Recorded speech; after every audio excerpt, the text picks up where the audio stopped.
It's a good morning to you. Welcome to Asake Online. My name is Zenzele and Ndebele, and this is the Breakfast Club, a show where we look at all issues that happen in our community and surrounding areas. But this is a special program where we look at the history of ZIPRA, Sikhuluma lababe sempini, abahamba ukuyalwela inkululeko eZimbabwe, to hear from them, what were their experiences, what did they do, what is it that they didn't do, because like I always say, the history of ZIPRA is underdocumented. Very few people have told us this history. Very few books have been written about the history of ZIPRA, and it is up to us to actually hlale phansi labadala sikhulume labo besitshele ngembali yabo, because we don't want to go to the Lobengula scenario ukuthiwa uLobengula wathengisa ilizwe ngo-X because uLobengula did not have an opportunity to tell his side of the story. Sisalabo, we want to record this history sizwe ukuthi kwahamba njani. And today in the program I'll be talking to ubaba Marshal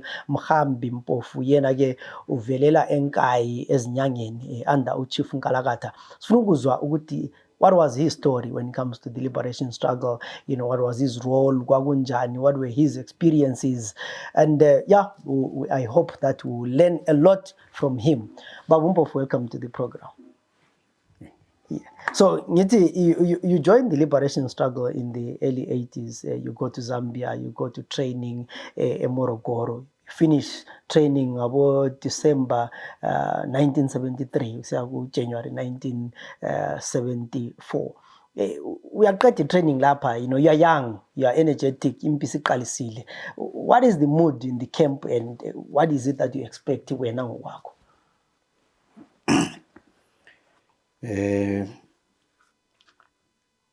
Yeah, 1973 comes to an end. And naturally, after having undergone vigorous training, young as we were all itching to be deployed in the front, because that is the reason why we underwent that form of training. It was quite rigorous, strenuous, but produced the best soldiers in our group. After finishing training, end of December 1973, we're waiting to be deployed into the front, but it is not everybody who could be deployed because the commanders had their own plans. I happened to be one of those who are not deployed immediately, but I was selected to go to the Soviet Union for a specialized training in the company of Cassius Moeskogi, who had been my instructor at Morogoro. Together with some other two guys I had trained with. We're joined by guys who were fresh from home, who did not undergo any training, any form of training somewhere, but straight to the Soviet Union together. We were about 12. So when you specialized training, that also mainly specialized on. We're all going to specialize as battery commanders, anti-aircraft battery commanders. Yeah. So there is a I think it's a story, but I want you to clarify. Konapana, you were supposed to be sent, or you're supposed to be sent for medical training, but because you turned down that opportunity. Can you tell us about that? Yes, this is why my name did not change from the original name that I have, which is Marshal. I briefly used the name Lamek, but because the leadership had some plans. I remember there was one guy we came together, we joined the struggle together. He was from Chirezi by the name of Silongoma. His father was a long-standing ZAPU member and a detainee. He did not go for training. We left him in Lusaka. I think he went for other studies. And there was this view that I should also go for some form of training, especially in the medical field. But unfortunately, I was not happy with that. I think this is why my name stuck, because they had plans for me to go in. But I wanted to go for training, and then later I could have done anything. But however, I did not. But I don't regret that I did not go for that medical training. So I'm comfortable. Growing up, everyone wants to be a doctor. But when you have this opportunity to do a fundelo being a doctor, you opt for the gun. What was behind the thinking? When I left this country to join the liberation struggle, I think I was already convinced of what I want. The experiences that I had after briefly working here in Rhodesia for 3 months, I remember I was expelled, and I did not see the reason why I was expelled. They discovered that during the course of discussion, we would talk politics, and I did not occur well with my supervisors, who happened to be colored by then. Africans were maybe only Obasboy, but colored were supervisors, then managers. Right? So I refused a certain order that was given. Then I said, gentlemen, we're going to meet in the Zambezi Valley. I thought I was joking, but that is what the emotion that came to me. Then from there, remember, Sasile's 2 pesos Balamuva, my special. After some recommendation was made, it was written. I didn't check my written when I left my job. But 2 weeks later, I decided to go around town looking for a job. Then they were saying, okay, anybody with past Cambridge can come here. I produced my stupa. Only to discover that it was endorsed. Employing this young man is doing it at your own risk. He is a politician. From that day, I just thought that he is stupa. I never had a stupa when I left the country. I was that conviction. And the other part, contributing factor, was that we met ANC guys who had come from university, who were going to join the liberation struggle. That is in Botswana by then. So the political situation in South Africa was very volatile and high. So meeting such people, I think, I was convinced that I had to be a soldier at all cost. So you go to Soviet Union for further training. When do you come back? We were there for about 9 to 10 months. I think December 74. That is when we came back into Tanzania, Dar es Salaam, then back into Zambia. And at what point do you then were deployed with I Susie front? I was deployed in 1975. Remember, 1974, by the end of 1974, that is the time when the leadership that was incarcerated in Kononzingo and other jails were released. They all came to Zambia. And there was sort of that problem of trying to integrate those who had come from the liberation and those who were long-standing in the liberation struggle. There was that issue of detente, which has been introduced by Henry Kissinger, who other people have referred to as the international salesman of imperialism. That was the guy, that was the same time that we arrived. And we were not yet sure exactly how to deploy them because we had done specialized training. It was not very easy to be deployed there and then. So it's some months before we were deployed. But that was the time when I was deployed in 1975.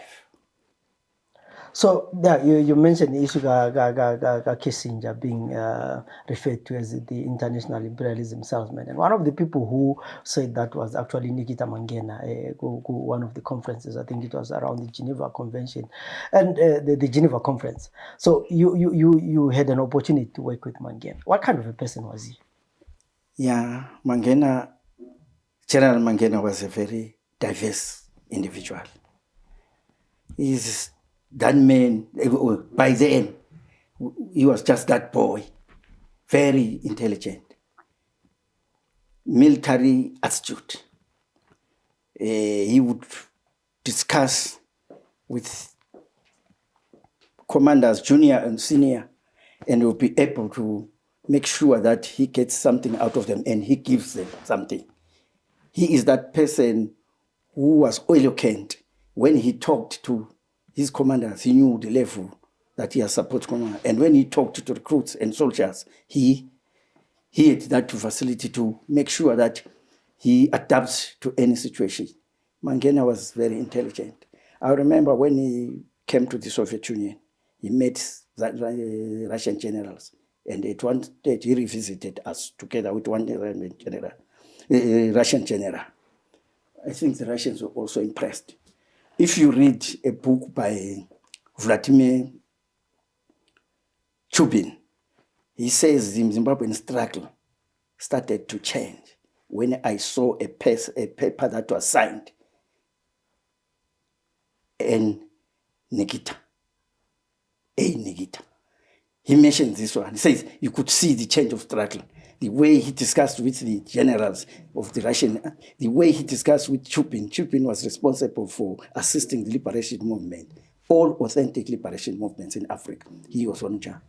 That was the time. It is a proof that Mangena was not only seen by us as intelligent, eloquent, and a strategist, per se. He was that. The strategic thinking that we employed later on, even when Mangena had been the brainchild of Nikita Mangena, how we could clear the enemy from the border, which was a problem of that nature. It was him. The division of the country into northern and southern front, regions and so forth, it was all planned during his time of service. And it was later implemented when he had just died. So at one point when we are deployed was Zambezi Valley, is it Ukariba was Zambezi Valley ngapha? Yes. Awusitshele ngedeployment yakho ukuthi kwakunjani operate khona ngale?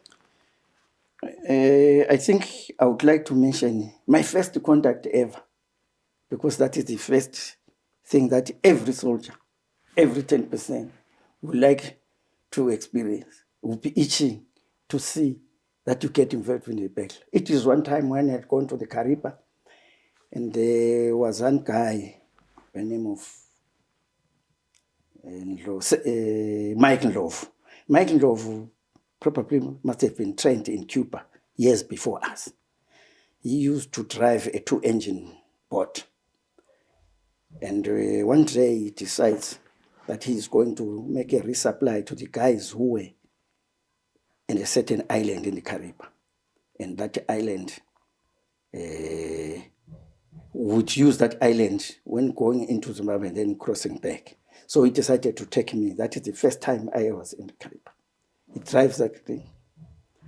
When we're in the middle of the Caribbean, he says, the engines have faltered. Can we row? You can imagine. That is the worst experience that I had. But I did row. Genuinely, because you look to the front, to the left, to the right, there was no object that you can see except the blue waters. Then when he saw that I was committed and I was moved, he says, no, I think the engines are okay. He started off the engine, then we drove.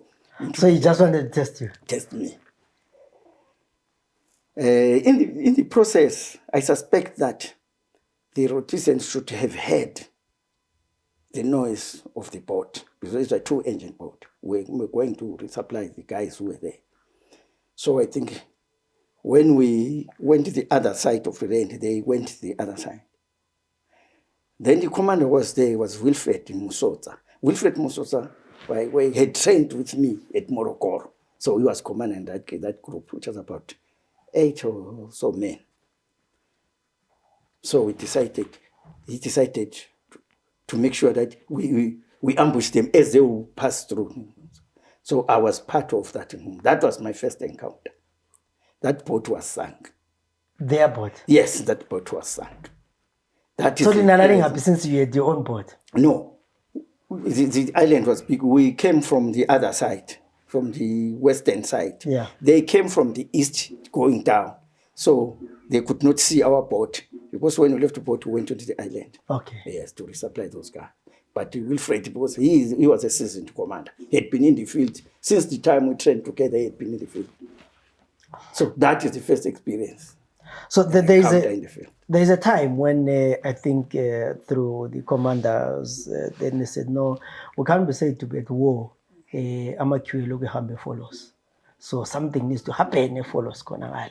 And you happen probably to be one who did the reconnaissance attack Vic Falls Hotel. Is that true? Not the attack, but the reconnaissance, yes, before the attack. I was not supposed to be involved in the attack, because the guys who were supposed to be involved in the attack were training in the Soviet Union. Mangena had said, I was responsible for another group which was down the Vic Falls. But that day when I was going with it, I was withdrawn and given to my senior commander, who had been my senior commander, taught in peace, who was the detachment commander. He said he had special instructions from Nikita Mangena as the commander, that I should be part of the wreck. I should lead that wreck together with a guy, Joshua, and the two others, I can't remember their names now, so that we conduct a reconnaissance, so that after the establishment of Reconnaissance, the guys who are going to hit that moment were undergoing training in the Soviet Union on artillery pieces, different artillery pieces.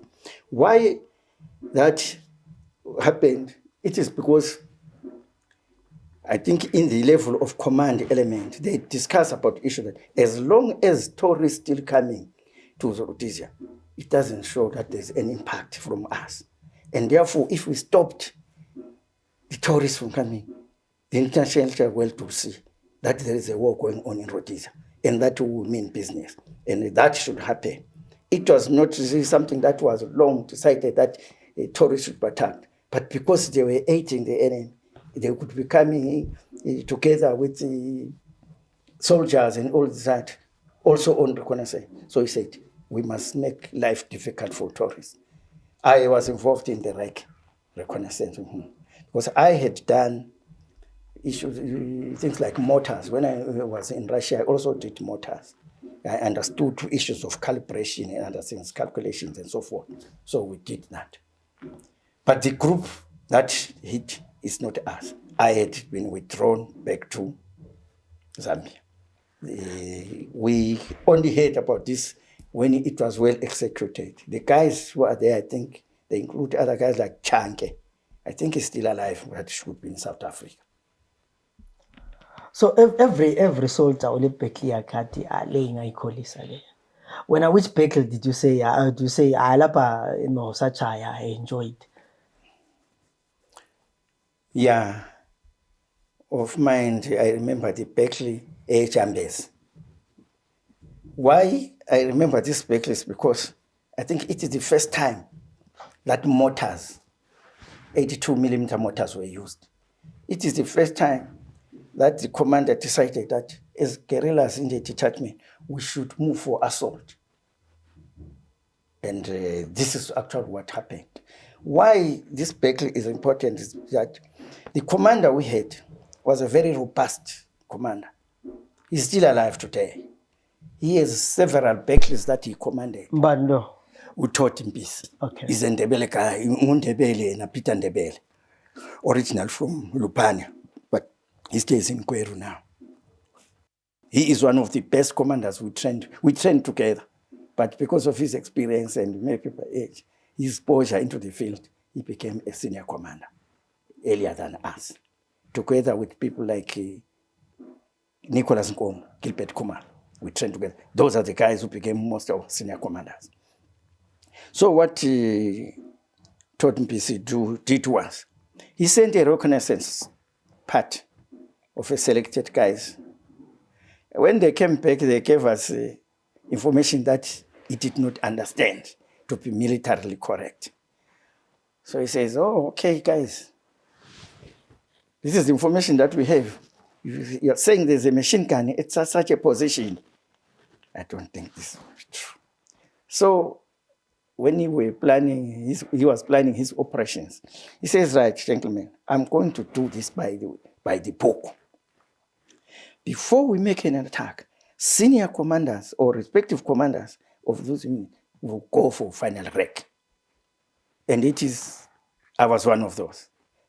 I was a platoon commander by then, together with the John Yampingiza, I think you know, most celebrated commander. Yes. We were together. He was commanding A company, A platoon, I was commanding B platoon. So he says, all these commanders and other section commanders, let's go. We went. Just before we got to the place, he says to me, Marshal, can you remove your military attire? You tell him, I refused. I didn't know what was happening. Gave me a pistol, 2 grenades, defensive grenades. Says, I want you to go and check exactly whether that machine gun which was mentioned exists. That was the most difficult thing to do. But I did. I had to. So now, so you are now wearing civilian attire? Yes, civilian jean and floral shades that were common here in Rhodesia. I went. Those days, we were still young. I had hair not like this. Good hair, combed my hair well, so forth. Then I went. Straight into the business center. The military cantonment area also was just next to the stores. That's where the gate was. I went straight first to a shop. On entering the shop, to my surprise, there were two white soldiers with their FN rifles. Anyway, I did not panic. Lucky enough, because the girl who was the shopkeeper knew us.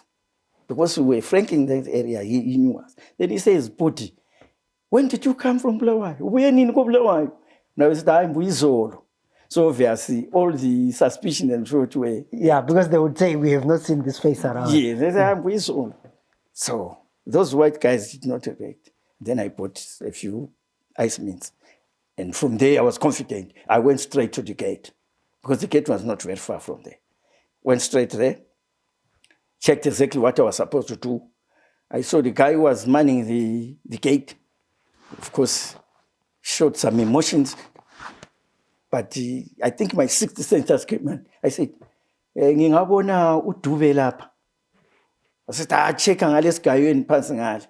Well, then, but already I checked whether the machine gun was there. There was no machine gun.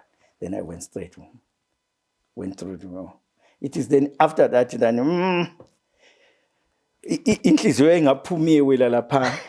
started panicking with all this. Then I went back, reported to my commander that no, there was no machine gun there. That is the time now we went back to where most of the cadres were, in preparation now for the attack in 2 days' time. And the attack was launched around just after 6, when there is twilight. So we made sure that we attack that time when there is twilight, about 6 to 7, thereabout, so that we have all the night to maneuver and move out of the area. We did that. We're about 60-something. That was a lot. Yes, 2 platoons, yes. 2 platoons. And that is the day when we used the 82mm mortar. And I don't think in ZIPRA that 60mm had ever been used before. I think that must have been the first day. We used that 82mm mortar, together with some 260 portable. So did that give you an advantage? Because the guys were not, they were probably relaxed. They were not expecting the use of mortars and so forth. That is the first time we used mortars. Yes. It was, to me and to all of us, I think it was a success. We moved. The guys who were supposed to move for assault were commanded by Mpini. He's a Dube guy from Kez. He died towards the end of the war, 1979. He was now promoted to be a regional commander. He was the guy who was commanding the assault. Yampingiza was his deputy. It was quite a moment. After that, we withdrew. Unfortunately, we had one guy who shivered. Yeah, that was the worst situation that happened.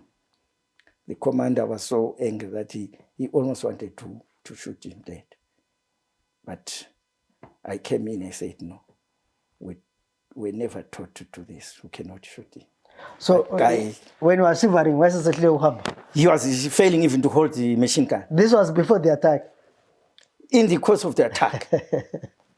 In the course of the attack. Yes, in the course of the attack, yes. Mm.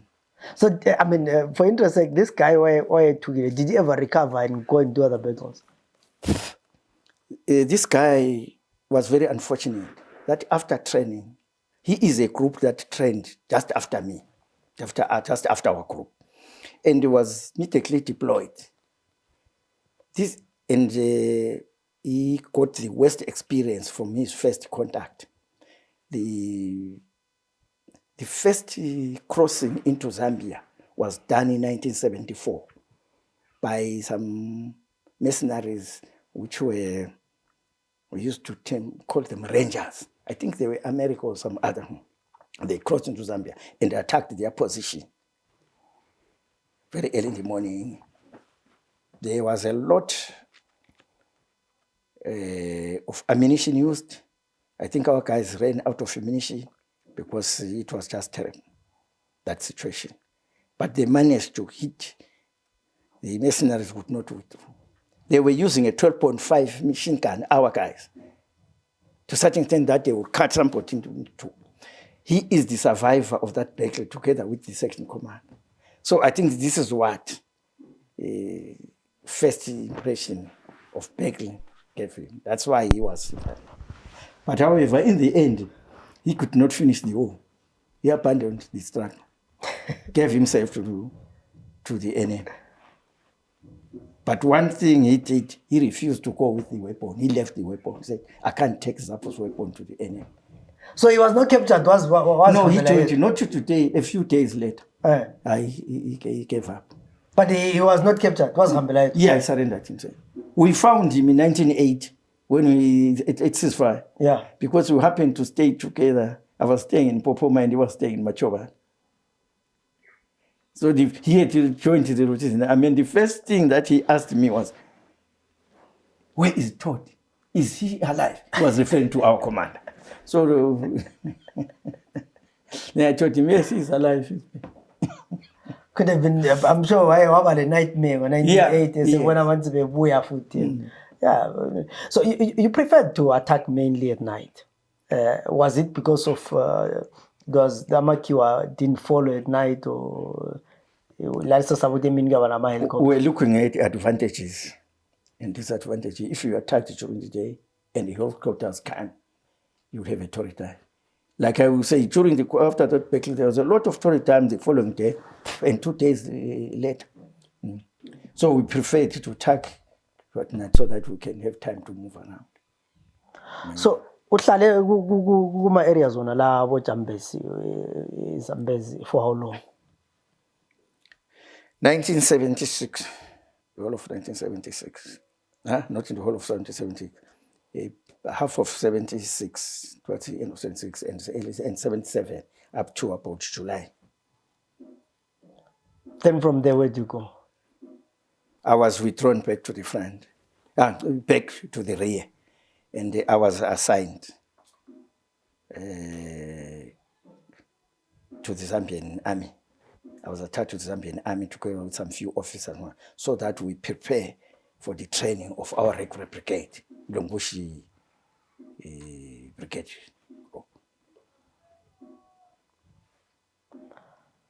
So that was my second time for attachment in the Zambia. Yeah. I was once attached to the Zambian army for 2 months in the Karipa area to assist them on how to live. You see, they were conventionally trained soldiers and so forth. It was very difficult for them to live as we used to as guerrillas. So I was taught them so that we could sit on the tour. And there is some anti-aircraft weapons that were deployed with them from the Zambian army, but they didn't have the operators. So I was tasked to stay with them for 2 months. I trained a few of them for that purposes. That is before I was sent to Livingstone. So around 78, you are with the Zambian army. And so when Mangena is killed, where are you? Mangena is killed when I was still at Mlungushi. We started training around July 1977. The training finished, I think, around March the following year, 1978. But they had finished, the soldiers had finished, but the situation was that it was difficult to pass out such a big unit of over 2,000 men. They wanted the commander of the commander-in-chief, in that case, who was Supreme Commander Joshua Nkomo, president of the party, to come and commission. So there was a lot of delay. This week, pass out, it is postponed. Until such a time, people thought Mangena had his own army that was failing to graduate because it was sent there secret and so forth. but there was nothing like that.